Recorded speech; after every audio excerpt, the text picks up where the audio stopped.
ನಮಸ್ಕಾರಗಳು. ಅಂಗನವಾಡಿಯಲ್ಲಿ ಒದಗಿಸುವ ಸೇವೆಗಳು ಪೂರಕ ಪೌಷ್ಟಿಕ ಆಹಾರ. ಫಲಾನುಭವಿಗಳು 6 ತಿಂಗಳಿಂದ 6 ವರ್ಷದ ಒಳಗಿನ ಮಕ್ಕಳು, ಗರ್ಭಿಣಿ, ಬಾಣಂತಿ, ಕಿಶೋರಿಯರು. ಯಾರ ಮುಖಾಂತರ ಅಂಗನವಾಡಿಗಳಲ್ಲಿ ಸೇವೆ ಲಭ್ಯವಾಗಿದೆ?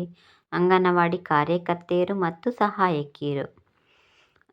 ಸೇವೆಗಳು: ಚುಚ್ಚುಮದ್ದು. ಫಲಾನುಭವಿಗಳು: ಚುಚ್ಚುಮದ್ದು 6 ತಿಂಗಳಿಂದ 6 ವರ್ಷದ ಒಳಗಿನ ಮಕ್ಕಳು, ಗರ್ಭಿಣಿಯರು. ಯಾರ ಮುಖಾಂತರ ಅಂಗನವಾಡಿಗಳಲ್ಲಿ ಸೇವೆ ಲಭ್ಯವಾಗಿದೆ? ಕಿರಿಯ ಆರೋಗ್ಯ ಸಹಾಯಕಿ, ಆಶಾ ಕಾರ್ಯಕರ್ತೆ, ಅಂಗನವಾಡಿ ಕಾರ್ಯಕರ್ತೆ. ಫಲಾನುಭವಿಗಳನ್ನು ಕರೆತರುವುದು. ಸೇವೆಗಳು: ಆರೋಗ್ಯ ತಪಾಸಣೆ. ಫಲಾನುಭವಿಗಳು 6 ತಿಂಗಳಿಂದ 6 ವರ್ಷದ ಒಳಗಿನ ಮಕ್ಕಳು, ಗರ್ಭಿಣಿ, ಬಾಣಂತಿಯರು. ಯಾರ ಮುಖಾಂತರ ಅಂಗನವಾಡಿಗಳಲ್ಲಿ ಸೇವೆ ಲಭ್ಯವಾಗಿದೆ? ವೈದ್ಯಾಧಿಕಾರಿಗಳು, ಕಿರಿಯ ಆರೋಗ್ಯ ಸಹಾಯಕಿ, ಆಶಾ ಕಾರ್ಯಕರ್ತೆ. RBSK ಮೂಲಕ 6 ತಿಂಗಳಿಗೊಮ್ಮೆ ಮತ್ತು ಪ್ರಾಥಮಿಕ ಆರೋಗ್ಯ ಕೇಂದ್ರದಿಂದ 3 ತಿಂಗಳಿಗೊಮ್ಮೆ ಆರೋಗ್ಯ ತಪಾಸಣೆ ಕೈಗೊಳ್ಳಲಾಗುತ್ತದೆ. ಅಂಗನವಾಡಿ ಕಾರ್ಯಕರ್ತೆ ಫಲಾನುಭವಿಗಳನ್ನು ಕರೆತರುವುದು.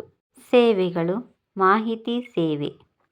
ಫಲಾನುಭವಿಗಳು 6 ತಿಂಗಳಿಂದ 6 ವರ್ಷದ ಒಳಗಿನ ಮಕ್ಕಳು, ಗರ್ಭಿಣಿ, ಬಾಣಂತಿ, ಕಿಶೋರಿಯರು.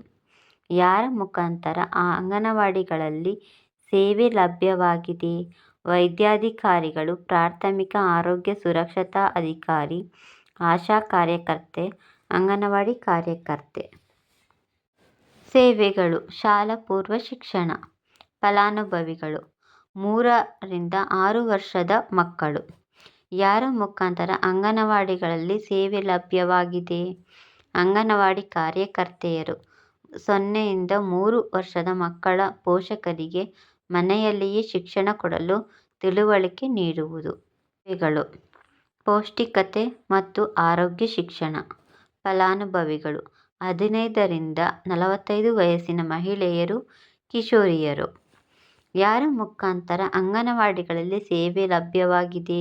ವೈದ್ಯಾಧಿಕಾರಿಗಳು, ಅಂಗನವಾಡಿ ಕಾರ್ಯಕರ್ತೆಯರು, ಪ್ರಾಥಮಿಕ ಆರೋಗ್ಯ ಸುರಕ್ಷತಾ ಅಧಿಕಾರಿ, ಆಶಾ ಕಾರ್ಯಕರ್ತೆ, ಗ್ರಾಮ ಪಂಚಾಯತ್, ನಗರ ಸ್ಥಳೀಯ ಸಂಸ್ಥೆಗಳು. ಎಲ್ಲರಿಗೂ ಧನ್ಯವಾದಗಳು.